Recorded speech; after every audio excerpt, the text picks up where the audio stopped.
Hello, welcome back to the warm-up. I was about to do the beat like, welcome back to the warm-up. But that's not really me. So, today on the warm-up, we're going to be talking about free or very close to free, as in very low cost, ways to build your following, to reach more people. Because they're always, no matter what strategy we do, there's always a point where the results start to taper off, and we have to start thinking about other ways of getting our name out there and getting in front of people. A couple things I want to start before we get into the 14 different ways that this is the ideas I thought of today before recording this podcast. There's definitely more ways out there. There's other ways that include spending more money, but for this I thought let's do an episode that's people who are just starting out or sort of trying to rebuild. They don't have a big budget. Free ways to get clients is not necessarily bad ways to get clients. In fact, sometimes the free ways to get clients are the better ways. They're the easiest sells. We'll talk about that today too. But before, like I said, there's a couple of things I wanted to talk about before. The first thing is that there is no one way to market your business. The reason I'm sharing 14 ideas today, and by the way, these are all ideas that I've actually either used myself or watched other businesses use, fitness businesses use to get clients and to build up the number of people who are aware of their brand. The reason I'm sharing so many is because there's not one way. So my recommendation for you is with marketing to find ways that come with a sense of ease. If it always feels like you're battling with your marketing, that you're always fighting, that you're always forcing yourself to do it, you're just not going to do it. And I bet you've had that situation before where you're like, someone's been like, oh, you got to do Instagram reels, and you do like 3 reels and then you don't do anything for 3 months. And then you're like, oh, I need to do that reel. And you do another reel and then you don't do anything for 3 months. We've all been there, myself included. And that's the thing. If you pick a way that everyone says you should be using, but you don't really find it interesting, and it doesn't come to you with that, like I said, the word ease is a good word to come back to, that sense of ease around doing it, then you're just not going to do it. So let's not fight an uphill battle when there's already enough things you're juggling as a trainer with clients and workout plans and things like that. So let's start with marketing strategies that you're actually going to do. That's the most important thing. There's also sort of this culture online at the moment around hustling, like just working harder. But if you cast your mind back 5 years, if COVID taught us anything, it's that simply working harder at something is not going to necessarily change things. Simply working harder, hustling harder. Oh, you might be like, Kyle, you're full of it. No form of marketing has a sense of ease to me, and I will talk about that in a sec. But I'm like, Kyle, it's all crap. It's all hard. It's all really, it doesn't, marketing and me, self-promotion, no. So you might be like, I know I just need to get over it and do it. But think about your working out. How many years have you been working out? I've been working out for nearly half my lifetime. I've been going to the gym. I wouldn't be doing that if there wasn't a sense of ease in doing the workout. Yes, sometimes the workouts themselves are hard, but doing a workout each week, doing a workout several times a week, it's just part of my life at this point. So there's that sense of ease around it. In fact, it feels weird not to do a workout at this point in my life. So that's where we want to get to with the marketing. And so what I recommend you do, when you're listening to today, if you hear something that you're like, oh, I really like that idea, but you might be like, oh, but that seems hard. What I want you to do is set up a 3-month experiment. Do it for 3 months with a fair amount of frequency, like at least once a week, you're going to do this thing. Then at the end there'll be a learning curve. It'll be hard at first. At first you're going to be like, oh, I'm not too sure about this. What have I committed to? At the end of the 3 months, that's when you want to actually assess. Did it work? Do I find it easier now? Because there was just a few extra skills I had to pick up. Can I keep doing it with a relative sense of ease? But then of course, if it didn't get any results for you, then maybe you move on to the next thing. But yeah, that's my recommendation. Do it for at least 3 months.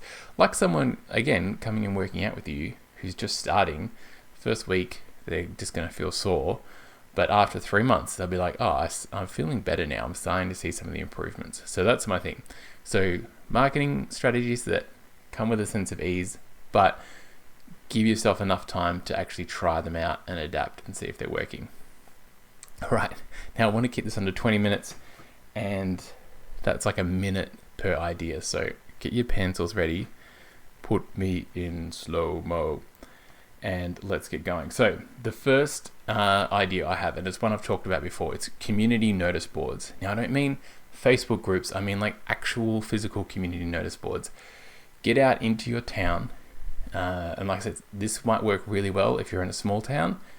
If you're in a big city, it might not work that well, or vice versa. In a small town, I was looking at a community notice board the other day.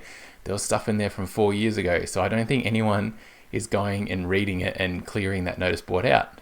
But if you see that the notice board is regularly updated, if someone's taking things down, like a lot of the time libraries and things like that will have notice boards, and the librarians are sort of curating and making sure that stuff isn't staying up there too long. Great way to get out into your community and have people get familiar with your brand and what you do. Just something very simple. I'm going to talk about ugly flyers as a strategy number 3, but something very simple. Your first mission is to go out and see if your community has these like notice boards, pin boards, things like that anyone can put something on.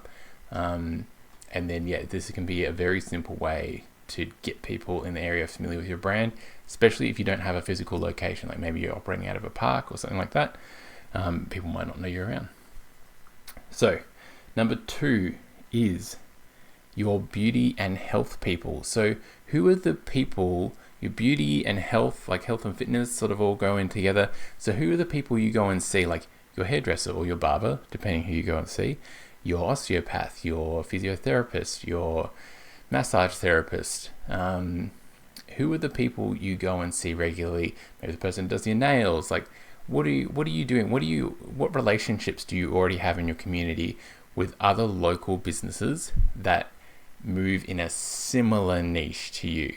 Because chances are that someone who's spending money to go get their back fixed because they want to move better would also be interested in working out regularly, exercising regularly to also help their back move better. So building those relationships, seeing how can we do something together? Can I just bring a flyer in and put it in the window? Can I put my business cards here?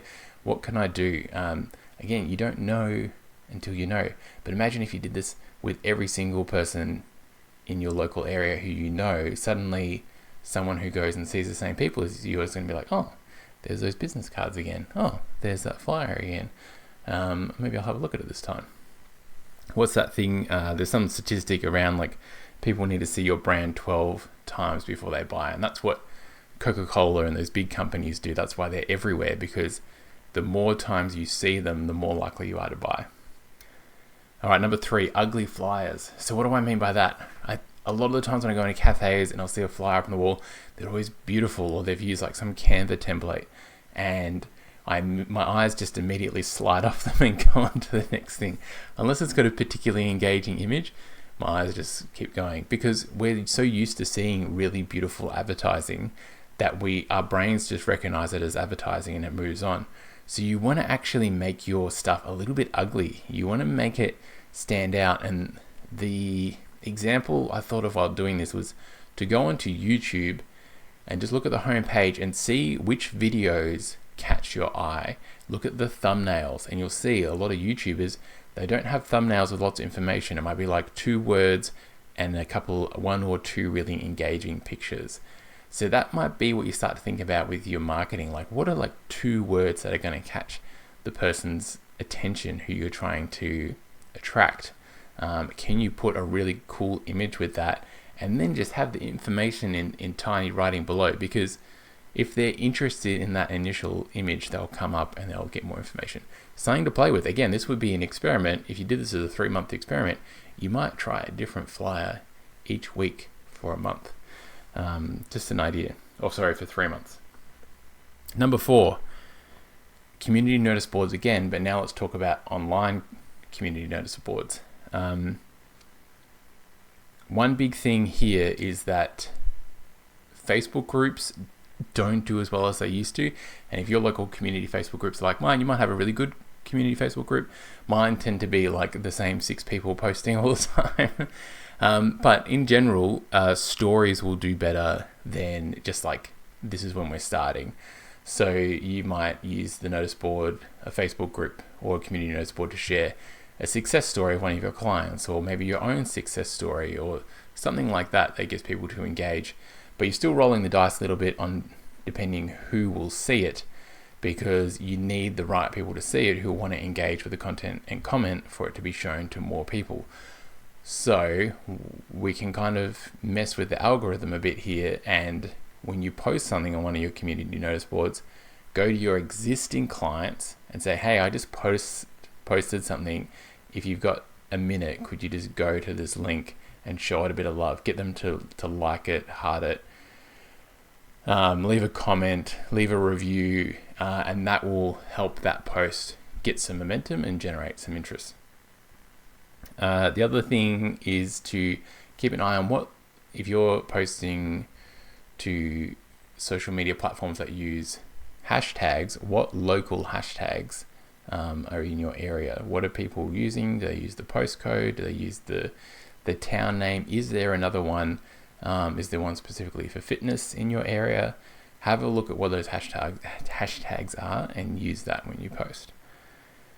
5, referrals. Referrals are the best way to get free marketing, because there is no easier sell than someone who has already had someone that they trust tell them about how good you are. Like, you're not really going to have to you're rarely going to get someone who's a referral who's still sitting on the fence. Like, usually they've made their mind up, they're ready to go.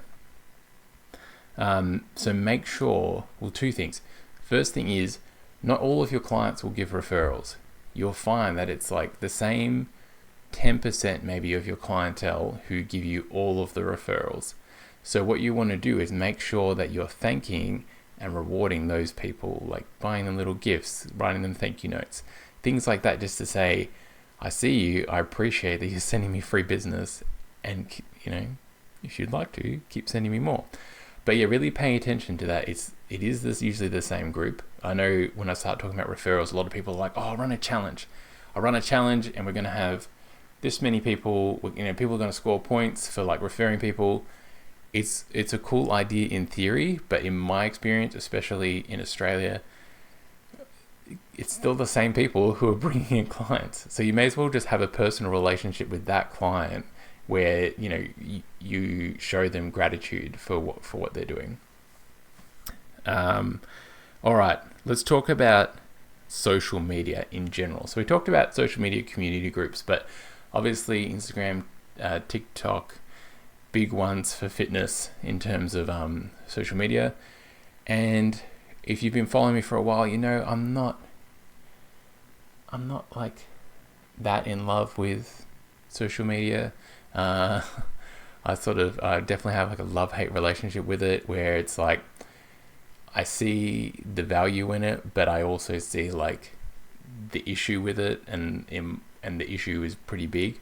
But there was something recently that the story that talking to a friend of mine that sort of changed my mind a bit and made me see social media in a different way, particularly for businesses, not necessarily for personal stuff, but particularly for businesses, and seeing how important it is for businesses to have a regular social media presence.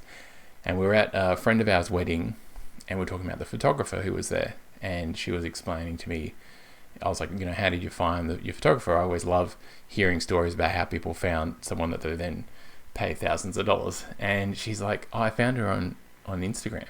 I was looking for a specific type of photo, and this woman did that.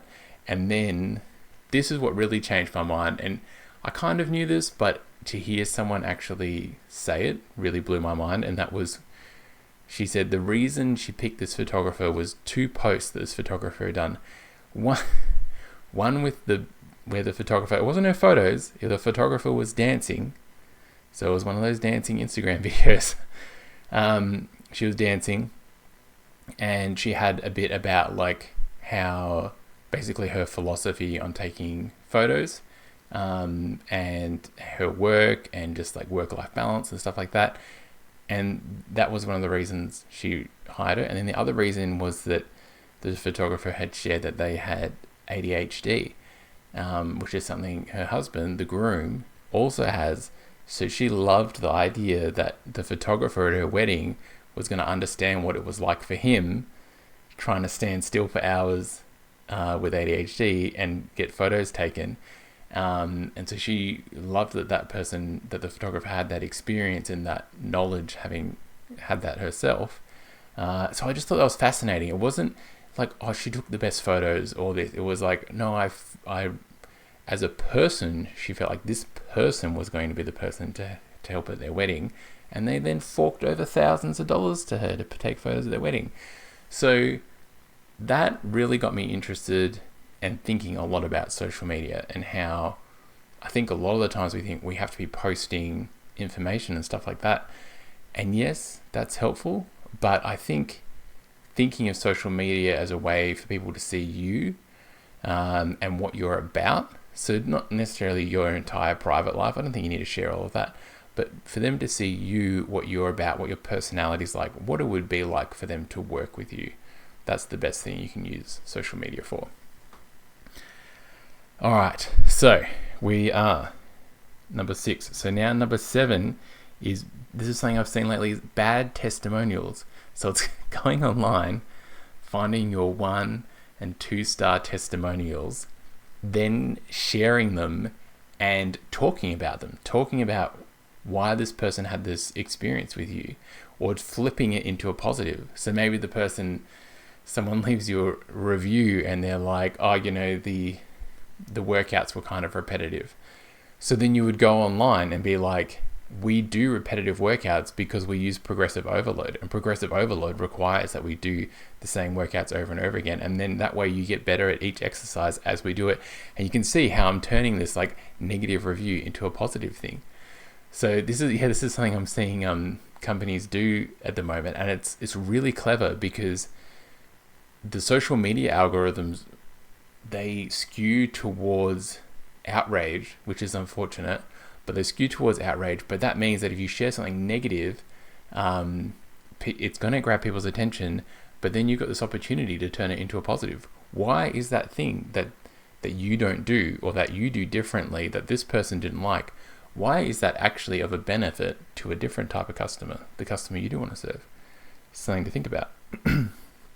Number 8, follow up with old clients. This is just low-hanging fruit. So easy. Just take some of your time. Just check in with old clients. Make a list of clients who stopped working with you in the last 6 or 12 months. Go through, start at the top of the list, cross them off. As you go through, just checking in. Hey, how you doing? Just checking in. Hey, how you doing? Just checking in. You'll be amazed how many people are like, oh, I've really been meaning to come back to class. Thank you so much for reaching out. Oh, like, when can I sign up? And next thing, they're signed up. People are busy. Don't assume that because they haven't signed up or they haven't trained with you for a while means they don't like you, or that they don't like your business. People are just busy. So you reaching out to them is actually doing them a big favor. All right, so let's continue on. We've got number 9 is cross-promoting with other businesses, other local businesses. That's important. A big sporting company wants you to be an ambassador for their brand. Great. You're going to be promoting their business. They're not really going to be promoting your business. Like, it's just the way it's going to work. Like a big brand, if you're going to do cross-promotion type stuff, pick other local businesses. Go back to those beauty and health professionals we talked about at the start of, it'll be now the last podcast. Go back to those people and think, hey, can we do something together? Can we run a workshop together? You've got a space. I'm an expert on this. Like, can I run a workshop in your space? And we'll just sort of split the fee, or maybe we'll charge some money and we'll donate it to a charity.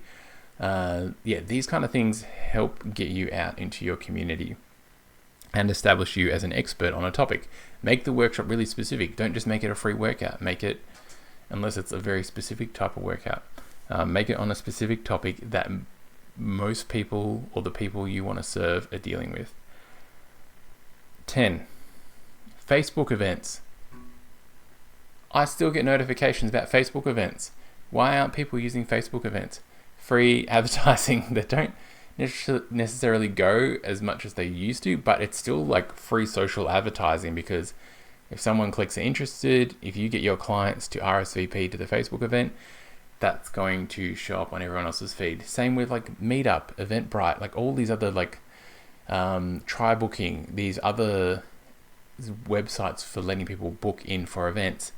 Put your bootcamp on there, put your special, put your workshop, put your stuff on these platforms, because they've got their own way of sharing. They want people to come to your event because then you'll use their platform again. So yeah, put your stuff up on there. Again, do it as a 3-month experiment. Maybe it won't work for you, or maybe you just tapped into this like extra way of getting in front of some clients that you wouldn't normally get. Number 11, look for teams and like sporting teams and volunteer organizations that are looking for sponsors. So this is a method that will cost money, but often not a lot of money. Usually sponsoring these groups is pretty cheap for how many local people you'll get in front of. So it can be a worthwhile one, especially if you're like, oh, I don't really want to throw money at Facebook or Twitter or X or TikTok. I don't want to throw money at their advertising thing. Throw money at one of your local volunteer organizations or teams, sporting teams, and now you're giving money to another organization in your community while also getting your brand out there. So that's something else to think about. Again, that's one that would probably take a little while to see a return on your investment. So something you might want to set up, maybe be like, this year, put aside a budget, and this is how much it's going to cost me each month. I'm going to commit to doing that over a year, and let's see at the end of the year if sponsoring this group has made a difference. And remember, it's not just sponsoring that group to get in front of that group's audience, but you're also getting in front of the group itself. So if you sponsor your local football team or fire brigade, like we have sponsors in my fire brigade, like people sponsor our barbecues, you're now getting, like, if there's a real estate agent sponsors our barbecue, that's now the person I think of when I think of a real estate agent. So for me as a member, I'm going to be like, oh, I'll probably call them first if I need to buy or sell a house. So yes, can be clever and not very expensive. Number 12. Okay, so for these last few, I really want to make you think outside the box. I want to make you think like not just strategy and tactic, but like taking a step back. So for number 12, it's choose yourself. So by that I mean there are lots of gatekeepers in this world. Perhaps there is a local event. Maybe there's a local festival and you can pay to have a stall at that festival. And maybe you've done it before and it costs a lot of money and you didn't really get much return on investment. Well, instead of just paying to do that, or maybe you have to even apply, what if you ran your own well-being festival in your local community? What if you decided, hey, I'm going to organize that. I'm going to reach out to all the other businesses.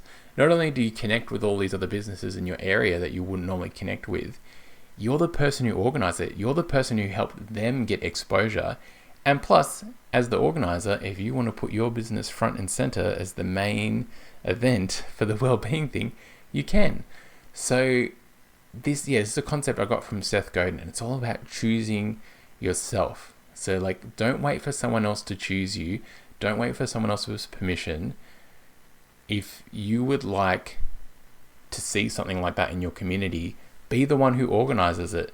Have a go. Again, experiment with it. Might be a flop, but maybe you'll learn something from it for the next time. Or maybe you'll just be like, I won't do it again. Or maybe it'll be crazy successful. Or maybe it'll create opportunities that you couldn't even imagine happening, but just happen by connecting that many people together. You don't know. But don't wait for someone else to organize it. Choose yourself. 13. Launch something new. Okay, so this could be a new class, a new offering. Maybe you stopped doing personal training, doing some personal training. Maybe it's a pop-up class somewhere that you wouldn't normally train. Maybe it's a different style. the point is, when you launch something new, it creates energy around your business, and people get attracted into that energy. They're like, oh, what's happening over here? And even though they might not sign up to that thing that you're promoting, just the fact that you're promoting it makes them look into your business. So you might be like really promoting your boot camps and then end up with 6 new PT clients because they were like, oh, the boot camps look interesting, but actually they're not a great fit. Let me see what else this person does because I really like this person. And like, oh, PT, yes, that's what I need, that one-on-one. So there's always this sort of collateral effect that happens when you promote something inside of your business, that they won't necessarily sign up for that thing, but they might sign up for something else you offer. And 14, so to finish this off, to round it out, the most important thing and one of the best things you could experiment with, and that is consistency. Whatever you choose to do, don't just do it once. Once is not enough data to be able to decide whether something is right or wrong. Even if it was hard to do once, it's not enough data because you don't know. You might get faster at it. You might find it easier. That would be like running one boot camp class that was nerve-wracking and you felt scared and afterwards being like, I can't do that again. It was just too nerve-wracking. I quit. Like, I'm never going to run a boot camp again. No, you persevered with it and you got better with it, and now you actually enjoy running the classes. Marketing can be the same. It doesn't have to be. There are ways to find marketing tactics that work for you and that are enjoyable for you. All right, now I was going to split this into 2 episodes, but I think I'll just post this as a single episode. Thank you everyone who's listened to this episode and also listened to the first episode. I was really blown away by how many people downloaded it and had a listen. Definitely feel like I'm onto something here. So yeah, thanks everyone. I hope you enjoy it. Please, any love you can give to the podcast at the moment really helps with keeping it going. So if you can follow the podcast or subscribe, depending on your app will do. If you can leave a review, that will also help me. If you're on Spotify, I think you can ask questions. If you want to ask me a question, I'll keep an eye on there. And yeah, until next time, this is me, Kyle Wood, signing off. And this has been the warm-up. I hope it's warmed you up for your day. And have a great one.